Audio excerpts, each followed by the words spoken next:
Perkenalkan, saya Teresia Agustina Panjaitan, NPM 19110032 dari Grup A, Prodi Bahasa dan Sastra Indonesia.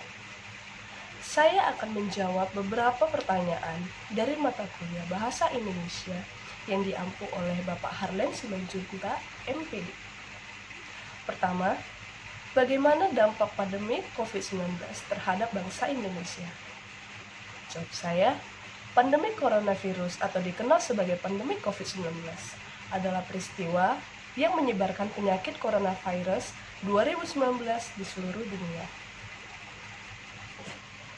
Pertama, bagaimana dampak pandemi COVID-19 terhadap bangsa Indonesia? Pandemi coronavirus atau dikenal sebagai pandemi COVID-19 adalah peristiwa menyebarnya penyakit coronavirus 2019 di seluruh dunia. Penyakit ini disebabkan oleh coronavirus jenis baru yang diberi nama SARS-CoV-2. Wabah COVID-19 pertama kali dideteksi di kota Wuhan, Provinsi Hubei, Tiongkok pada bulan Desember 2019 dan ditetapkan sebagai pandemi oleh Organisasi Kesehatan Dunia atau WHO pada 11 Maret 2020. Pertama, dampak yang paling besar berpengaruh yaitu perekonomian. Seberapa jauh dampak COVID-19 terhadap perekonomian yang ada di Indonesia? Dampak pandemi COVID-19 terhadap perekonomian berimbas pada sebuah sektor ekonomi. Sektor pariwisata adalah faktor pertama yang paling terdampak dalam travel dan lain-lainnya. Sektor pariwisata sendiri merupakan salah satu faktor dalam pertumbuhan ekonomi di Indonesia. Sektor pariwisata memiliki dampak jangka pendek dan jangka panjang pada perekonomian di Indonesia. Sektor rumah tangga akan mengalami penurunan cukup besar dari sisi konsumsi, karena masyarakat sudah tidak beraktivitas di luar rumah yang juga akan mengancam kehilangan pendapatan karena banyak yang tidak bekerja dan kembali tidak dapat memenuhi kebutuhan setiap harinya. Sektor usaha mikro kecil atau UMKM dengan adanya gangguan aktivitas sektor koperasi yang disebabkan wabah virus corona akan mengalami penurunan kinerja bisnis dan ancaman kebangkrutan.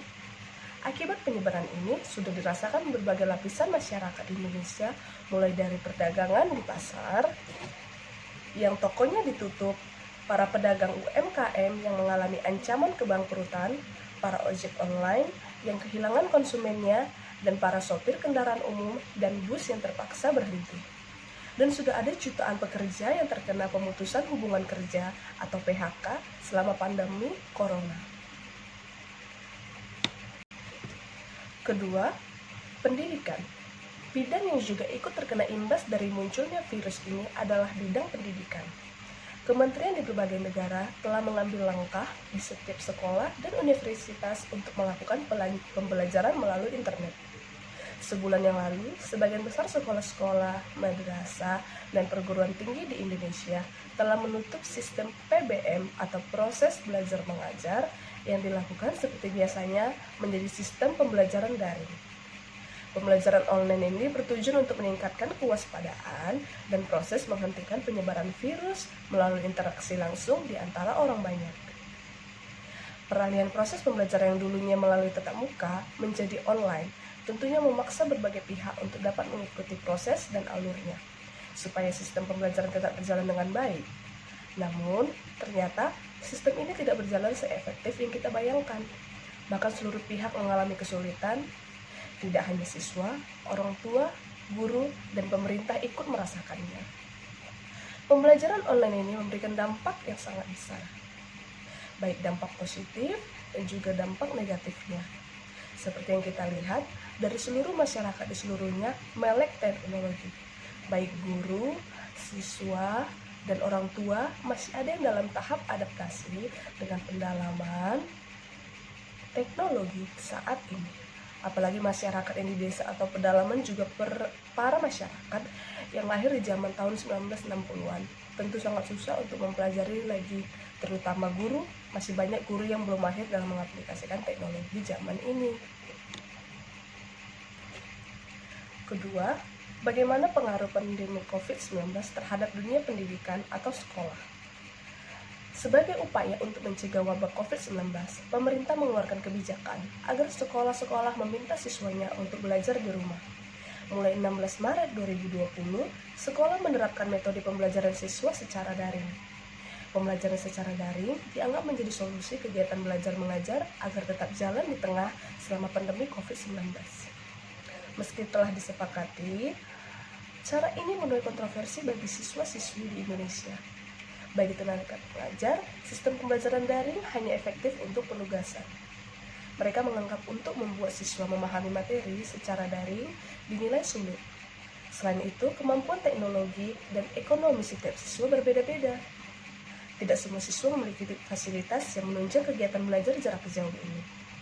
Koneksi lambat, gawai yang tidak memumpuni, dan kuota internet yang mahal menjadi hambatan nyata. Meskipun begitu, pembelajaran harus terus berlanjut. Setiap sekolah memiliki kebijakan masing-masing dalam menyikapi aturan ini. Beberapa sekolah merombak jadwal mata pelajaran yang akan diberikan kepada siswa setiap harinya. Mata pelajaran yang diberikan dalam satu hari hanya 3 jenis, ditambah dengan lembar kegiatan yang diselesaikan siswa setiap harinya. Beberapa sekolah memberikan kebijakan agar siswa tidak hanya belajar materi pelajaran, tapi juga mengasah life skill dengan membantu kegiatan di rumah.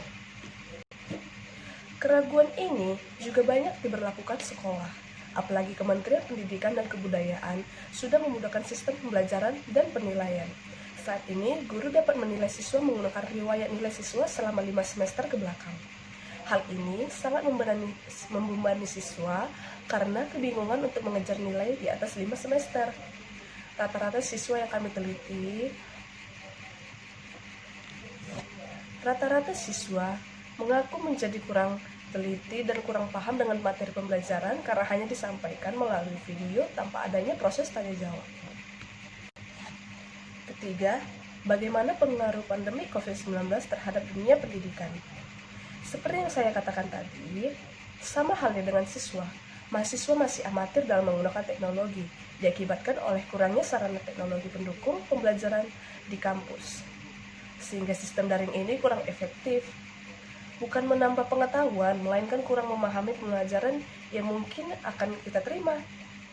Terlepas dari kegagapan teknologi, ternyata yang ikut menjadi masalah adalah kurangnya sarana dan prasarana yang dimiliki oleh setiap pihak.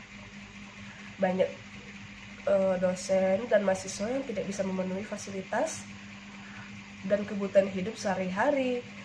Dan masalah ini kerap dirasakan oleh masyarakat kita yang berada di perekonomian menengah ke bawah. Seperti contoh, adanya kuliah daring yang mengharuskan mahasiswa memiliki laptop juga handphone. Namun ternyata masih ada mahasiswa yang tidak memiliki laptop dan hanya memiliki handphone. Sedangkan untuk mengerjakan tugas kuliah dan sebagainya harus sistem ketik dan kirim lewat soft copy. Maka mahasiswa yang tidak memiliki laptop akan kesulitan. Dan warung internet di berbagai daerah saat ini pasti tutup akibat adanya kebijakan PSBB. Tidak hanya merasa kesulitan, mungkin saja mahasiswa jadi ada keinginan untuk mengambil cuti atau berhenti kuliah. Masalah lain yang ikut menjadi dampak pembelajaran online ini adalah jaringan internet dan biaya. Di Indonesia khususnya, masih banyak daerah-daerah yang tidak memiliki atau kurang akses internetnya, sehingga para mahasiswa atau siswa yang bertempat tinggal di wilayah desa kesulitan dalam mengikuti kelas online. Di sisi lain, ada juga dampak positif yang ditimbulkan oleh pembelajaran online sendiri. Mulai pembelajaran online ini, seluruh pihak atau bahkan masyarakat akan ikut mempelajari teknologi, dan seperti yang kita tahu, teknologi adalah pendukung dalam perjalanan revolusi industri 4.0. Dengan begitu, masyarakat sedikit demi sedikit akan memulai mempersiapkan diri menghadapi revolusi yang akan kita hadapi nantinya. Sisi positif yang lain adalah para mahasiswa dan siswi akan lebih santai dalam mengikuti pembelajaran online ini. Juga dapat mengulang-ulang pembelajaran tersebut. Pembelajaran online ini memang tidak ada asingnya lagi untuk dilakukan, terutama di negara maju. Namun untuk Indonesia sendiri, hal ini masih sangat mula dan untuk dilakukan karena masih banyak aspek yang harus dipertimbangkan. Sekian dari video saya, terima kasih.